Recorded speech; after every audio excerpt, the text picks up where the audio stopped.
மேல் நகரத்தோட தெற்கு பகுதிக்கு போங்க. தண்ணீர் ஜாடியை தூக்கிக்கிட்டு போற ஒரு வாலிபன் உங்களை சந்திப்பான். வாலிபனா? தெரியும், பொதுவா பெண்கள் தான் தண்ணீரை சுமந்து செல்வாங்கன்னு. ஆனா அதை வச்சுதான் நீங்க அவனை கண்டுபிடிப்பீங்க. அவனை பின்தொடருங்க. அப்புறம் அவன் வீட்டை அடையும் போது வீட்டின் எஜமானன் கிட்ட, என் வேலை சமீபமா இருக்கிறது, உன் வீட்டிலே என் சீஷரோட கூட பஸ்காவை ஆசரிப்பேன்னு போதகர் சொல்றாருன்னு அவர்கிட்ட சொல்லுங்க. அப்புறம் மேல் தளத்துல நமக்கு தயாராயிருக்கிற மேசை வசதிகள் கொண்டிருக்கிற இடத்தை காண்பிப்பாங்க. வாங்க நம்ம போவோம்.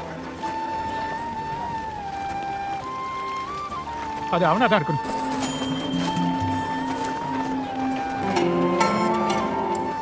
ஷலோம், நீங்க தான் இந்த வீட்டோட எஜமானா? வேலை சமீபமாய் இருக்கிறது. உன் வீட்டில் என் சீஷர்களோடு பாஸ்காவை ஆசிரிக்க அறை எங்கன்னு போதகர் கேட்கிறார்.